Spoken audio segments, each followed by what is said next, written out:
Oi, eu sou Vivi Garbellini E eu sou o Vitor Vasselli. e esse é o BertaCast. Isso, hoje a gente está recebendo, a coisa ficou preta. É uma alegria ter você aqui batendo esse papo com a gente, Gleison. A gente admira tanto, gosta tanto das suas obras e vai ser uma alegria te ouvir falar mais sobre elas. A gente queria inicialmente saber da sua trajetória, saber um pouco de como você escolheu tudo isso. Seja bem-vindo. Obrigado, Vitor. Obrigado, Vivi. É um prazer para mim estar aqui. Acho que vai ser uma conversa muito gostosa. É, velho, falando um pouquinho sobre como eu cheguei até aqui, é uma história muito doida, porque talvez, de certa forma, tenha aparecido por acaso, tenha acontecido por acaso, porque minha formação acadêmica, eu sempre gostei muito de artes. Quando era criança, eu gostava de desenhar, decalcar mesmo, desenhos de anime, Dragon Ball ali, Cavaleiros do Zodíaco e tal. Adorava, mas não era nada autoral, era realmente botando um papelzinho em cima e decalcando ali, depois pintando, essa era a minha alegria. Depois eu fazia meus próprios personagens e tal, mas sinceramente não era um trabalho tão bonito não, mas enfim, me identificava com aquilo. E, e aí, enfim, cresci, fui fazer minha graduação e minha graduação foi em administração, então não tinha nada a ver com a parte de design, de arte, coisa do tipo. Até que no meio da graduação eu ganhei um sorteio no Facebook para um curso de Photoshop. E eu me interessava muito pela área de marketing. E eu, porra, massa, eu vou fazer. Aprendi a usar o Photoshop e tal. No trabalho voluntário que eu fazia na empresa Júnior, comecei a usar para fazer posts, cartazes, etc. Pererê Parará, me formei. Antes de me formar, na verdade, eu já estava trabalhando como designer gráfico em uma agência de publicidade. Então, fui designer gráfico, fui diretor de arte. Trabalhei com publicidade de 2014 até 2022. E em 2016, eu fui para São Paulo e eu vi uns quadrinhos de madeira pintados com stencil e eu fiquei doido para comprar. Só que aí eu lembro que eu tava fim de viagem e eu não tinha grana. E eu olhei assim e pensei, porra, eu consigo fazer isso lá em Marcel. Aí vim para Maceió, peguei uns pallets reaproveitados, montei os quadros, que eu gostava de mexer com madeira também, e comecei a trabalhar com stencil. Fazendo alguns quadrinhos para mim, depois comecei até a vender alguns e tal, virou uma grana extra para mim por 2 anos. E foi aí que eu comecei a trabalhar mais artisticamente, digamos assim, né? E foi aí também que a coisa ficou preta surgiu, né? Ela surgiu em meados ali de 2016 com uma ideia, né? Eu queria levar aquela minha expressão artística para a rua.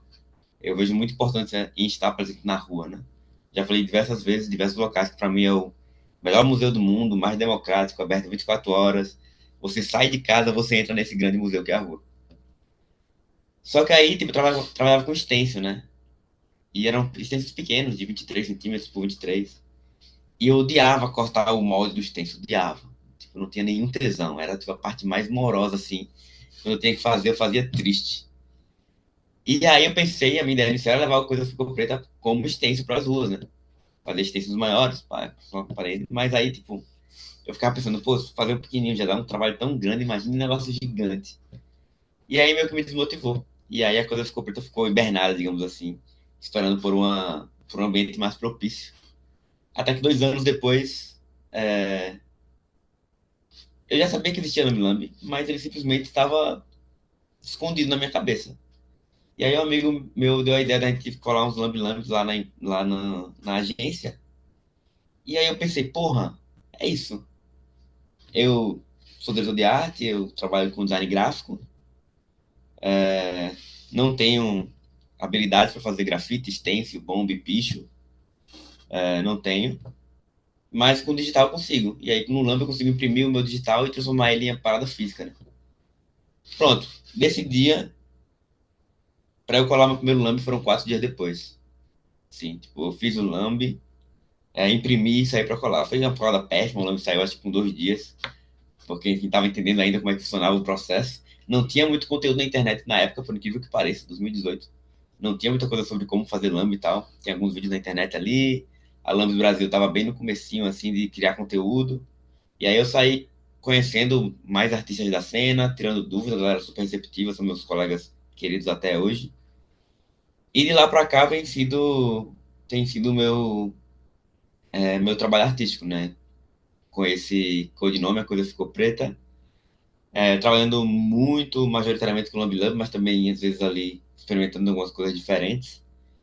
E trabalhando muito de maneira afrocentrada. É uma parada que, mesmo quando você não vê uma pessoa negra no meu trabalho, eu quero que as pessoas saibam e entendam que ali, aquilo sai de uma perspectiva negra, sabe? Tipo, assim como o comum, por exemplo, a arte. Se o livro não diz que como se dá aos personagens, sabe? É uma lógica parecida, né? Se eu tô contando uma história, porque minha arte é contar história, né? Se eu tô contando uma história, as pessoas vão preencher essas histórias com suas próprias vivências, sua própria imaginação e tudo mais. E eu quero deixar isso claro, que essa perspectiva dessa história é uma perspectiva escurecida, digamos assim. E aí minha trajetória até aqui foi mais ou menos isso. Foi meio sem querer, meio querendo, coisas foram acontecendo e aqui estamos nós aí, tipo, sei lá, 7 anos depois. Minha matemática é péssima, mas é isso. Interessante, eu acho que você começar na administração, ir para a publicidade pelo interesse estético ali, né? Isso é uma coisa que a gente conversa bastante aqui, que é a potência dos vários formatos, assim, né? Então, o Lambi é um formato super potente, que se conecta muito com o que você falou de ocupar a rua, de fazer esse espaço, de usar o espaço público como um grande museu, né? Para tensionar coisas, como quantos artistas, quantos atores negros têm no seu filme favorito e outras temáticas que você traz ali. E eu queria saber um pouco mais de como você chegou nessa abordagem afrocentrada, o quanto o Nordeste contribui com isso, ou se isso veio de outros lugares, né, de outras referências para você. Como é que foi essa junção aí, que eu acho super interessante. Boa. Eu acredito muito em repertório, sabe, Vitor? Tipo, pode parecer meio clichê, mas tem aquele. A gente escuta isso muito no curso de administração, que é o famigerado pensar fora da caixa. Não sei se as pessoas ainda usam essa expressão. Eu acho que o legal é você pensar dentro da caixa e colocar mais coisa dentro dessa caixa. Porque eu penso essa caixa como se fosse uma caixa de ferramentas, como se fosse uma oficina. Quanto mais coisa eu tenho para trabalhar, mais recursos eu tenho para misturar e sair coisas novas. Então, quando eu falo repertório, são as músicas que eu escuto, os animes que eu assisto, os livros que eu leio, as notícias que aparecem no jornal, conversas que eu tenho, coisas que eu vivi, que eu estou vivendo. Tudo isso, tipo, eu vou salvando nessa caixa. E aí as coisas vão acontecendo. E daí você vai tirar tipo, muitas coisas. Tipo, sou de Maceió, isso com certeza é uma referência que eu trago comigo. Eu não tenho religião, mas você vai perceber várias características do cristianismo nas minhas artes. Como uma forma de até provocar, botar às vezes dedo na ferida, mas porque a minha infância foi católica, né? Eu fiz catequismo, eu fiz primeiro Eucaristia, eu fiz crisma, tá ligado? Minha avó super religiosa, eu ia pra missa todo domingo quando era criança. Então, faz parte da cultura popular, faz parte da minha vivência, eu acabo trazendo isso como parte desse repertório. Então, vai um pouquinho de tudo. Essa conversa aqui pode virar alguma espécie de repertório, e eu gosto sempre de trazer mais coisas e mais coisas para essa caixa e deixar ela o mais organizada possível, porque aí eu consigo acessar, mentalmente falando, informações de maneira rápida, de maneira organizada, de pegar, pô, esse álbum que eu ouvi ressoa com essa experiência que eu vivi, que pega com um trecho de um anime que eu assisti de Naruto, tá ligado? Tipo, eu junto tudo isso e sai uma parada que, tipo, não vai nem ficar tão perspectivo o álbum, nem o anime, nem o que eu vi, mas vai ser uma coisa completamente nova, sabe? E aqui eu dei 3 exemplos, às vezes são 5, 6, 10 coisas que eu junto e que sai uma coisa nova. Parece um processo super organizado, mas não é tanto assim. Tipo, às vezes eu tenho ideias, do nada eu anoto no meu bloco de notas, é um bloco de notas gigante. É muito comum as ideias ficarem hibernadas anos até irem para um muro. Muito comum, já sei muito de ideias de 2, 3 anos demorar esse processo inteiro de eu ter a ideia até ela ir para o muro. Porque às vezes é amadurecimento, às vezes é prioridade, às vezes é tempo, porque é difícil priorizar tanta coisa ao mesmo tempo. Mas eu tento muito usar todas as referências que eu tenho ao meu redor. Então, amigos, família, já comentei, enfim, novela, filme, série, sabe? Tipo, coisas que eu vejo na rua, causos que eu escuto de outras pessoas. Tudo isso vira inspiração para eu tirar um pedacinho, muitas vezes minúsculo até, e juntar com vários outros pedacinhos de outras coisas. E aí a minha arte vai tomando forma a partir desse lugar, sabe? Aí você falou essa ideia do processo, né? De que muitas ideias passam um tempo ali maturando e tal, e depois voltam, como você falou no começo, a própria coisa ficou preta, ficou hibernando por um tempo. E eu acho que isso também se relaciona com a gente conseguir trabalhar e processar essas referências todas para fazer uma coisa autoral, como você faz, né? E como a gente busca tentar fazer aqui também na aberta.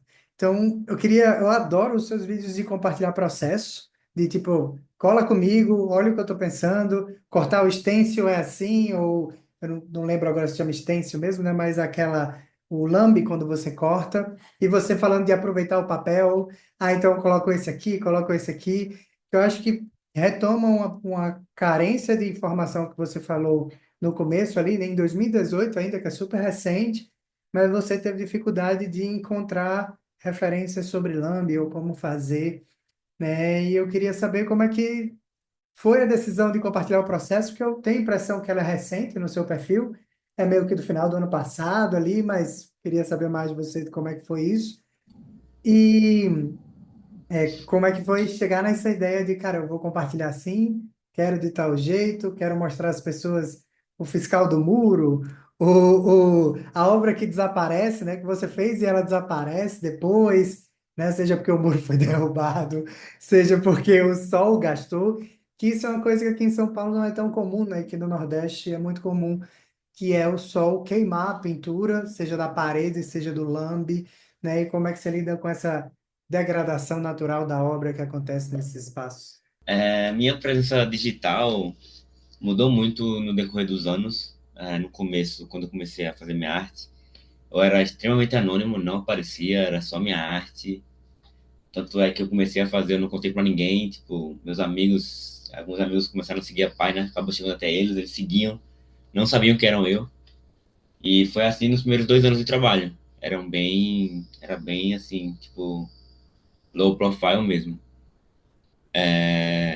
E aí começou a virar um pouco a chave em 2020, porque todo esse processo, quando eu comecei a fazer essa arte, a minha arte não me considerava um artista no começo. Não sei como me considerava, minha motivação para fazer isso foi sempre, tipo, muito clara. Sou um homem negro de pele clara, então, para eu entender que eu era um homem negro, demorou um processo extremamente longo. Um processo que ainda está em andamento, eu não sei se um dia vai parar. E quem me ajudou a me entender dessa forma foi a arte, através principalmente do rap, né? Tipo, desde Racionais até Emicida, enfim, foram as duas assim, referências mais marcantes nesse sentido. E eu pensei, eu quero fazer alguma coisa parecida para as pessoas, né? Eu quero retribuir a arte fazendo arte, né? O que a arte fez por mim, quero retribuir fazendo arte também. Eu não sei cantar, então eu usei as ferramentas que eu tenho a meu dispor, que é o design gráfico e as artes visuais. E aí eu comecei a fazer isso, mas eu não me via como artista, sabe? Não sei como eu me via de alguma forma, eu só tava ali fazendo o prato que eu queria fazer. Tanto é que eu não tinha interesse na época em. Muita gente pedia perguntava se eu vendia alguma coisa, enfim, algumas artes viralizavam e tudo mais.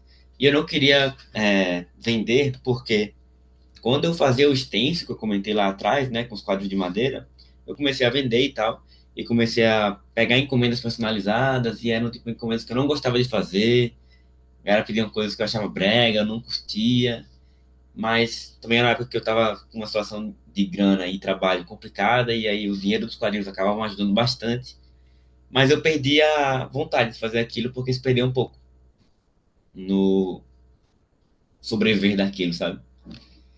Então eu nunca tinha essa vontade de vender meu trabalho ou coisa do tipo. Até que chegou 2020, pandemia, mais uma vez, problemas de grana, e eu, velho, o que é que eu tenho à minha exposição? Vou ter que botar pra jogo. E aí abri a lojinha, comecei a vender os prints. E eu não sei qual foi o momento que eu falei, sou artista, não sei. Sinceramente, não sei. Eu estou nesse lugar hoje, já estou nesse lugar há um tempo, mas não sei quando deu essa virada de, porra, eu sou artista, foda-se, sou artista. Ah, não sei o que, não sei o que, artista. É, sabe? E começou assim, meio que, sou artista urbano. Depois, sou artista visual.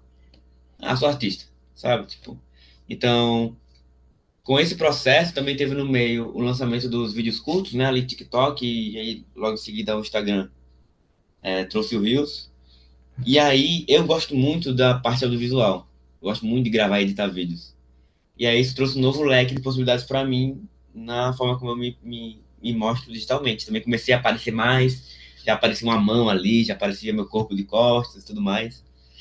Até o ponto que eu comecei a aparecer meu rosto e tal. E hoje, por exemplo, teve uma mudança, talvez a última, desse processo, que foi colocar meu nome no perfil. Meu nome, você vai lá, vai estar a coisa, ficou preto, o arroba, e aparece meu nome agora. Mas não tinha, mudei hoje, agora. E aí, os vídeos curtos me ajudaram a destrinchar mais meu conteúdo, que antes eram só imagens. Eu não gostava de repetir, tipo, colei deusa negra, postei. Eu colei muitas outras deusas negras pela cidade, mas eu ficava, pô, não vou tirar outra foto que eu já postei, então vou postar só arte nova. E demora para fazer arte nova. E aí os vídeos deixaram mostrar sobre o processo. Colei deusa negra, mas agora eu vou mostrar como foi colar deusa negra. Depois eu vou mostrar como é que tá a deusa negra hoje. Enfim, me trouxe mais possibilidades. E isso me fez pensar muito sobre o que é que eu posso mostrar no meu trabalho, até por todas as oportunidades que apareceram para mim como artista, vieram através do meu Instagram. Então, é lá que é a minha vitrine de tipo, oportunidade, digamos assim. E falar sobre os processos é uma parte que eu consigo trazer as pessoas mais para perto, mostrar um pouquinho do que eu faço, tornar alguns momentos mais morosos, como cortar o papel, que também é a parte, entre aspas, mais chatinha, né? Porque, enfim, cortar papel não tem muito o que fazer. E conversar um pouco com a câmera, né? Mas compartilhar isso com as pessoas tem sido um processo divertido. Coloco comigo uma parada que eu tenho curtido fazer. Já fiz com roteiro, já fiz sem roteiro, tipo freestyle. Teve uns que eu achei massa, teve uns que eu achei meu pai, mas, enfim, vou fazendo da forma como dá para fazer. E curto bastante mostrar um pouquinho do processo. Inclusive, fico muito feliz quando alguém chega para falar e tirar dúvida. Como é que tu divide tua cola? Qual é o papel que tu usa? Porque o Lambi Lambi, velho, é um meio artístico extremamente democrático e acessível. Eu faço impresso, mas dá para fazer analógico, dá para fazer com papel de jornal, dá para fazer com colagem de revista, sabe? Tipo, você só precisa de cola, e tesoura e papel. Então, é uma expressão artística muito fácil de ser trabalhada. E, particularmente aqui em Maceió, por exemplo, tem muito pouca gente fazendo. Eu sei de mais 3 artistas aqui que trabalham com Lambi Lambi. Enquanto a cena do picho, a cena do grafite, do bomba aqui é bem mais diversificada. Mas de Lambi tem pouca gente fazendo. Então também acaba sendo legal de mostrar, dá pra fazer, não é tão difícil, sabe? Tipo, cola na parede, cola no papel, papel na parede, cola por cima, tá ligado? E é bem por aí. Tu fez uma última pergunta no final, mas eu já não lembro mais qual era. Nada, Mas foi degradação da obra ao longo. perfeito. Cara, isso foi um aprendizado muito grande. Eu ficava muito triste no começo, quando eu comecei a fazer, porque eu colava muito por conveniência nas minhas rotas, né? Então eu ia pro trabalho, aí colava em algum lugar nesse trajeto. E então eu passava todo dia para aquele lugar, né? Ou com certa frequência. E quando eu via que, tipo, caiu, no começo caía muito porque eu falava muito mal feito, era terrível. Mas foi melhorando e dava para perceber quando ele sofria pelas condições climáticas e quando ele era arrancado, ou tentado ser arrancado, né? E quando eu percebi que tentavam arrancar, isso me deixava muito mal, eu ficava triste, assim, tipo, porra, trabalho do caralho pra fazer a arte, pra sair, pra colar e tal, me sujo todo de cola e tal. Mas ainda bem que durou pouco tempo essa frustração, porque o Lamb me ensinou muito sobre efemeridade. E eu não vou colar o Lamb para ele ficar lá para sempre. Então tem um Lamb que literalmente durou 24 horas e foi arrancado. Sabe? Um que foi dessa mesma série que tem a Mona Lisa, tem a Maria, tem um que é de Jesus, que eu fiz em colaboração com o Enzo Carozzi. Ele tem um trabalho muito foda de tipografia, ele fez uma intervenção por cima da arte. Eu colei um dia, passei por lá no outro dia, né? Eu colei em frente à catedral é, aqui de Maceió. No outro dia ele tava todo picotado, tudo picotado. E aí, tipo, isso em certo tempo e até hoje me faz ter mais vontade de colar. Eu sinto que minha arte, ela tá ali para contar uma história e gerar uma ação, né? Que as pessoas ajam de alguma forma, nem que seja nos pensamentos, que reflitam, que se perguntem algumas coisas, que pesquisem. E a pessoa que tem o trabalho de parar na sua rotina, que não deve ser leve, pra picotar um lâmpada lá na parede, pô, eu acho que isso é o suprassumo da ação, sabe? Tipo, acho que não consigo gerar nenhuma ação maior do que isso. E isso é foda, porque se tá incomodando, provavelmente eu tô passando a mensagem que eu quero e estou incomodando as pessoas corretas. Não faço minha arte pra incomodar. Não faço, não faço. Mas é arte negra, então não tem como não incomodar, sabe? E aí hoje em dia eu vejo isso muito como aprendizado, como faz parte. Fico muito feliz de eu ter um lama que tá aí há 4 anos, há 5 anos na rua, desbotado, sabe? Tipo, mas tá lá. E a arte urbana é muito isso, velho. É resistência. Quanto mais velho, mais surrado, mais esculhambado tá, mais relevante é aquela arte, né? E não só lambe, mas o picho, o grafite. Tá lá, tá resistindo, tá ligado? Tipo, tá presente. A coisa ficou preta, tá lá ainda, passando sua mensagem. Mesmo de maneira não tão brilhante, mesmo tão novinha como tá no Instagram, mas tá lá. E eu acho isso uma das partes da beleza desse trabalho. E às vezes você marca as pessoas dessa maneira, né, com a obra em si, mas também com a circulação que começou a acontecer das imagens, né? Então, as pessoas tirando fotos ou então pegando de alguma maneira essa imagem e colocando em provas na escola ou usando em tarefas de casa. Como é que aconteceu isso? Ou desde quando acontece isso? Da sua arte ir parar no ambiente educacional? Ah, eu não sei desde quando acontece, né? Eu sei muito através de professoras e professores. E eu sempre fico muito feliz, acho que isso é um dos momentos mais emocionantes que eu tenho, assim. Já fui citado em TCC de aluno, sabe? Tipo, já fui usado na educação básica, com crianças pequenas, já fui usado na graduação, já fui usado no ensino médio, já recebi convites para falar com turma do ensino médio, com turma de graduação. E já, tipo, apareci em 2 livros, foram 3 livros de, de colégio mesmo, tipo. E isso é incrível, sabe? Tipo, próxima etapa, sei lá, aparecer na prova do Enem, não sei. Mas eu acho muito, muito foda isso, porque educação acho que arte e educação são coisas que são muito paralelas. E eu acho que minha arte parte muito desse lugar de educar, de certa maneira de educar, não no sentido de ensinar alguma coisa, mas no sentido de provocar pensamento, sabe? Tipo, fazer as pessoas pensarem, refletirem um pouco sobre o que elas estão vendo, né?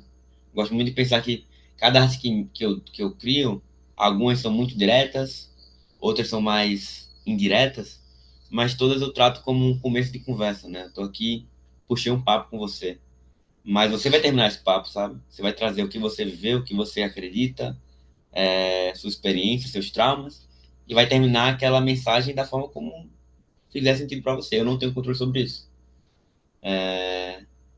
E acho que parte muito desse lugar. Então, sempre que vai pra escola, principalmente na escola, né? Quando a escola é foda. Quando vai pra escola, eu fico tipo, eu choro de emoção, porque é onde eu quero estar. E eu nem sabia que eu queria, né? Quando foram chegando os causos, sempre que alguém manda, eu posto no Instagram, aí vem outro professor, usei sua arte numa apresentação que eu fiz, usei sua arte como referência de um trabalho. E eu fico tipo, poxa, que massa, sabe? Tipo, de ser visto dessa forma, de estar sendo útil na formação acadêmica das pessoas, pequenininhas e das pessoas maiores também. Foi um tiro que saiu para culatra, digamos assim, que eu não esperava, não estava mirando nisso, mas acho sensacional o fato disso acontecer e estar acontecendo, sabe? Acho muito gratificante mesmo, de verdade. Bom demais. Eu acho que você trouxe agora, e eu acho que com a pergunta anterior também, que era uma coisa que eu não sabia, que era a sua aproximação com a música, né? E coincidentemente a gente está usando o Lued aqui hoje. Acho que é a admiração de uma música, né, que tem pautas muito relevantes, muito claras. A música da Lued tem uma perspectiva negra muito clara ali também, né? E do rap, do hip hop, eu acho que essa conexão com a rua, com esses outros elementos de letramento racial, como você colocou, né, de se posicionar nessas temáticas. A gente conversou há pouco tempo atrás com o Gilberto Yoshinaga, que foi o biógrafo do Nelson Triunfo, que é um dançarino referência que levou o hip hop para a rua aqui em São Paulo e tal. E eu acho que talvez seja essa aproximação da música e esse letramento pelos discos, né, e que foram nossos livros, tanto acho que de cultura nordestina como de cultura negra, em grande medida, que me deixam trazer essa sensação da sua obra ser tão próxima. Acho que a educação, a música e essas perspectivas assim. Então, eu queria seguir nessa temática e saber de você como a música, né, foi um processo que te educou, te ajudou a refletir como a sua obra está fazendo, né? Tem obras suas que me trouxeram reflexão que durou alguns meses, assim, sabe? De tipo, cara, o que é que o Gleison quis falar aqui? Eu consigo ver a referência aqui, depois eu vejo outras, né? E eu digo, cara, é ótimo estar com elas em casa, porque eu consigo olhá-las várias vezes, e perceber outras nuances, né? E estar conversando com você agora é uma ótima oportunidade de aprofundar um pouco mais disso. Então, queria ouvir mais de você nesse sentido. Boa. A minha arte só existe por causa da música. Não tem. A música foi a faísca que me fez redescobrir minha negritude e daí saiu todo o resto, como eu já falei.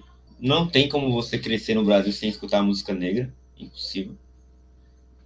Mas o que me fez ter o estalo começou lá nos anos 2006, 2007, eu ali no meu ensino fundamental, ouvindo Racionais. Manhã tinha uma loja de CD e lá tinha um álbum do Racionais ao vivo, Mil Trutas, Mil Tretas. E aí eu trouxe pra casa. E eu ouvi esse álbum lavando o quintal, né? De cabo a rabo, de cabo a rabo. Sabia todas as músicas de cabo a rabo. E aí a música que ressoava muito pra mim era Nego Dama, porque eu estudava numa escola particular e era 40 alunos na turma e 6, 8 crianças negras. Isso no Maceió, que é uma cidade majoritariamente negra.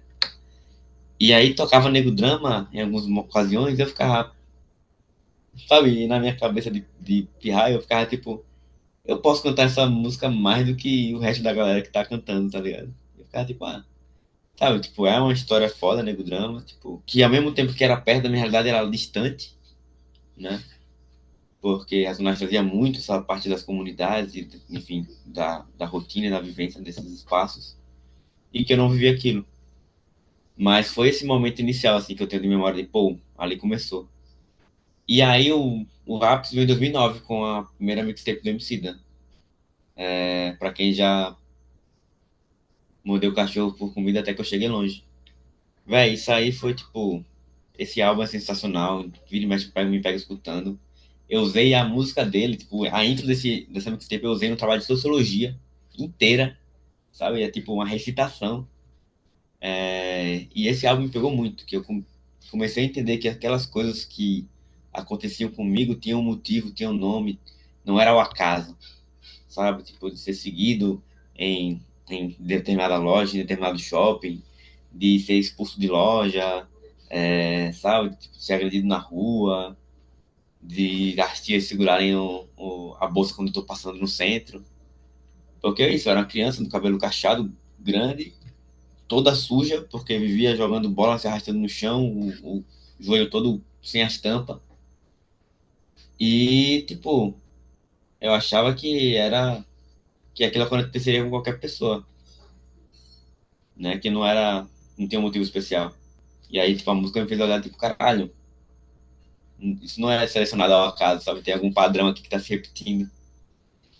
E aí, pronto. E aí, daí partiu, né? Tipo, Criolo, Rincon Sapiência, Drica Barbosa, mais recentemente, Baco, Djonga,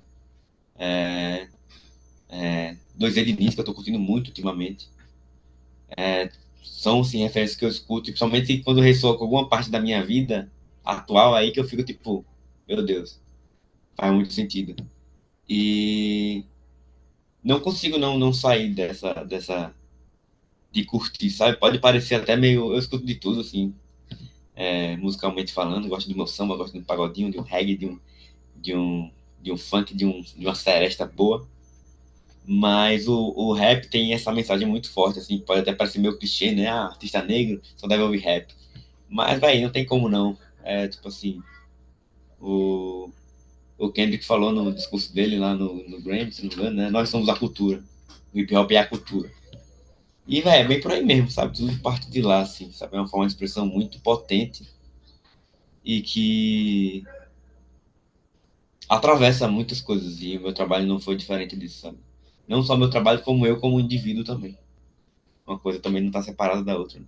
Uma referência de anime, uma de rap e uma de artista visual que ele ama. Não precisa ser a favorita, mas tipo, uma que você ama, sabe? De artista da música, eu vou ter que falar Emicida, porque é um cara que, como eu comentei, hum, fez parte da minha trajetória e segue fazendo cada álbum que ele lança, cada obra que ele lança, tipo assim, seja música, seja audiovisual, seja qualquer outra coisa, eu acho incrível. Um homem é sensacional. Anime é fácil pra mim, eu sou, tipo, apaixonado, eu assisto muito anime, é basicamente só o que eu assisto. Mas Attack on Titan é muito bom, inclusive eu tenho uma obra para fazer com referência de Attack on Titan no meu caderninho, um dia vai sair. Então Attack on Titan pra mim acho que é uma obra audiovisual sensacional, assim, do começo ao fim, incrível. E artista visual, putz, essa aí é difícil, viu? Tem muita gente boa. Mas eu gosto muito da Silvana. Silvana do artista maranhense. Ela também trabalha com Lambe Lambe, mas tem outras perspectivas também, além disso. Ela estava na mesma posição que eu estava expondo da encruzilhada da arte afro-brasileira. E ela tem um trabalho muito tocante, muito impactante, assim, sabe? Ela trabalha com obras antigas e traz vida para essas obras e eu acho que ela faz, assim, muito precioso mesmo, de verdade. A gente troca ideias de vez em quando pelo Instagram, mas tenho muita vontade de um dia conhecê-la pessoalmente e trocar uma ideia ali mais de pertinho, porque ela é do Maranhão e eu morei, apesar de ser maceuense, eu morei primeira metade da minha infância em São Luís, até os meus 7 anos ali. Então ainda tem essa conexão assim com São Luís e tudo mais que me pega bastante. Não, foi meio injusto ter que falar um nome de cada, tá? Mas vou fechar assim. É muita referência para compartilhar, né? É muita coisa para compartilhar, mas a gente queria só um gostinho mesmo desse seu repertório que a gente estava falando antes, que é tão importante de ter. A gente queria ficar falando com você por muitas horas, mas todo mundo tem compromisso. Então a gente vai encerrando, agradecendo demais a conversa, esse tempo, e esperamos que venham mais conversas com a gente, porque, né, tem muito pano para manga. Sim. Bom E enfim, estou demais. muito feliz pelo papo e pelo convite, adorei conversar com vocês. E enfim, estou disponível aí sempre que quiserem trocar uma ideia, é só passar o radinho. Bom demais. Obrigado, Gleison. Para mim é uma alegria também estar falando com você, cara. Você é uma referência de artista, de posicionamento, que a gente admira muito. Obrigado pelo seu tempo. Obrigado por trazer um Nordeste Negro também visualmente, né? E complementar obras, como a gente estava falando da música, que trouxeram outras tantas produções boas para a gente. Parabéns demais. Muito feliz de Obrigado. falar com você e a gente se vê na próxima.